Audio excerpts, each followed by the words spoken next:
Assalamualaikum warahmatullahi wabarakatuh. Nama saya Nur Syuhada bersama rakan kumpulan saya Aisyah dan juga Fakihah. Jadi kami sekumpulan telah membuat satu kajian yang bertajuk kesan kemurungan dalam kalangan pelajar. Jadi sasaran kami adalah kepada pelajar di Malaysia dan juga responden yang kami sudah dapat iaitu seramai 80 orang. Nama saya Siti Fakihah binti Zulkifli. Nombor matrik I192040880. Okey, hasil daripada kajian tersebut kami dapat sebanyak 80 responden yang mana 77.5% terdiri daripada kalangan perempuan dan 22.5% terdiri daripada kalangan lelaki. Okey, soalan seterusnya adalah kawasan tempat tinggal anda, di mana soalan ini berbentuk nominal. Jadi berdasarkan catapai yang telah kami rekod, majoriti adalah daripada pelajar yang tinggal di bandar, iaitu seramai 56.3% yang telah menjawab soal kaji selidik berkaitan dengan kemurungan ini. Kemungkinan besar adalah disebabkan oleh mereka perlu menghadapi banyak traffic jam di jalan raya. Selain daripada itu, kemungkinan besar disebabkan oleh situasi seperti banjir, kemungkinan disebabkan oleh sistem perairan yang tak betul. Okay, selain daripada itu pencemaran udara, apa lagi? Tiada kehijauan. Jadi disebabkan itu mereka tiada tempat untuk merehatkan minda, merehatkan mental dan sebagainya. Okey, carta PAS seterusnya menunjukkan tentang kelayakan akademik yang mana kumpulan kami menyediakan 3 kelayakan akademik iaitu diploma, ijazah sarjana muda dan ijazah sarjana. Okey, daripada hasil tinjauan yang kami lakukan, terdapat 73.8% daripada ijazah sarjana muda dan 26.3% daripada diploma, manakala tiada responden yang mewakili daripada pelajar ijazah sarjana. Okey, seterusnya, salah satu soalan yang kami ajukan kepada responden ialah untuk melihat adakah mereka ini mengalami keletihan ataupun kelesuan walaupun tidak melakukan apa-apa aktiviti yang berat. Ini kerana keletihan dan kelesuan ni adalah salah satu simptom ataupun salah satu tanda-tanda awal kemurungan. Okey, dan hasil daripada tinjauan yang kami lakukan, kami dapati majoriti daripada responden menjawab mereka jarang mengalami situasi tersebut. Dan manakala 25 responden menjawab dengan mereka kerap mengalami situasi tersebut dan 10 responden menjawab mereka tidak pernah.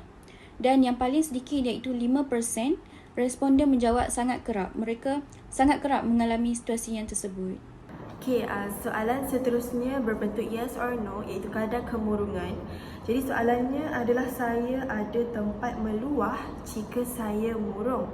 Kaitan soalan ini dengan tajuk kami, kesan kemurungan, adalah supaya kita dapat tengok seramai mana pelajar yang pandai mengurus emosi, mengurus kemurungan mereka. Ada tak cara untuk, ada tak solution untuk mereka menghilangkan kemurungan dalam diri mereka. Jadi seramai 53 orang pelajar di Malaysia yang ada tempat meluah jika mereka murung. Jadi dekat sini kita boleh tengok bahawa mereka tak perlu menghadapi kesan kemurungan yang tinggi disebabkan oleh mereka pandai mengawal emosi. Okey, soalan seterusnya berbentuk negative leading question. Jadi soalannya adalah emosi saya sangat stabil jika tugasan bertimbun. Jadi seramai 61 orang pelajar daripada 80 yang tidak setuju dengan statement ini. Bermakna mereka emosi mereka tak stabil jika terlalu banyak assignment yang datang serentak. Tetapi 1/4 daripada 80 orang masih bertahan walaupun di minggu ke-12 ini. Assalamualaikum, nama saya Nur Aisyah binti Madawud, I1930415. Di sini saya akan menerangkan tentang soalan ya atau tidak yang telah kami kemukakan di dalam Google Form. Di sini terdapat 5 soalan yang telah kami kemukakan Dan pertama adalah saya bersenang hati jika ahli kumpulan memberi kerjasama. Di sini terdapat 79 orang responden yang bersetuju dan terdapat seorang sahaja responden yang tidak bersetuju.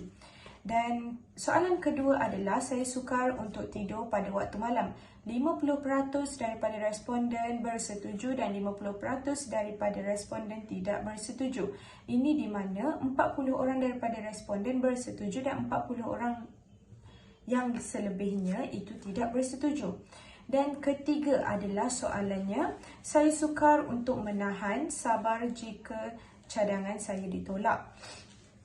Ini menunjukkan 12 orang yang bersetuju dan 68 orang yang tidak bersetuju. Soalan seterusnya adalah penilaian tahap persetujuan saya. Di sini kami telah mengemukakan 3 soalan untuk mengetahui tahap persetujuan mereka.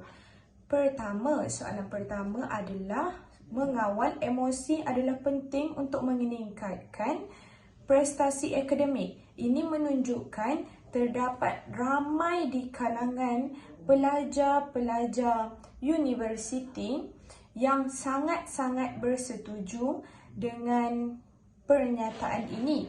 Dan soalan kedua adalah saya tidak bersemangat untuk memulakan sesuatu aktiviti.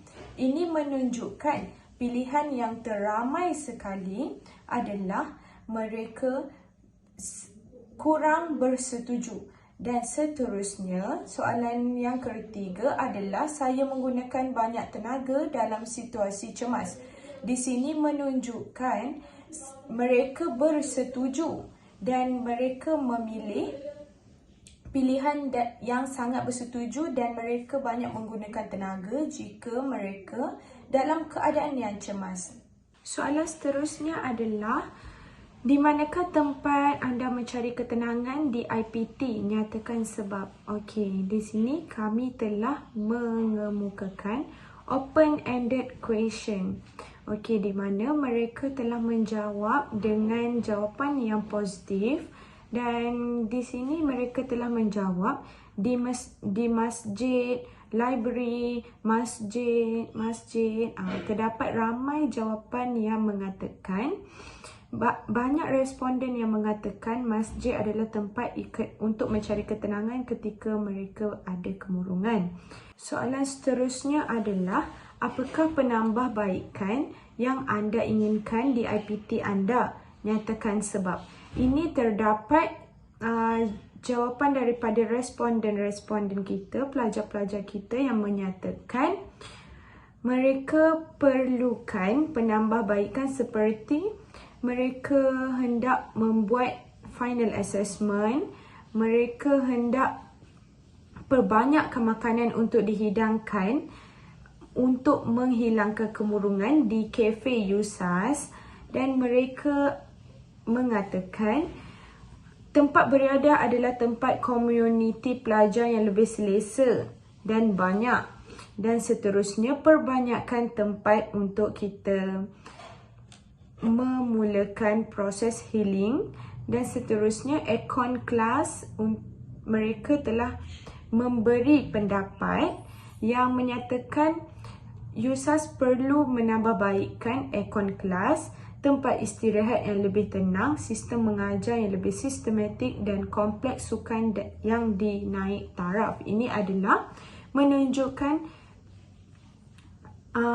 menunjukkan penambahbaikan yang positif yang telah diberikan oleh pelajar kepada universiti masing-masing. Kesimpulannya adalah kita perlu berhati-hati dengan kawan yang sedang kemurungan. Kerana apa? Kerana mereka sedang dikawal oleh emosi mereka yang tidak stabil itu.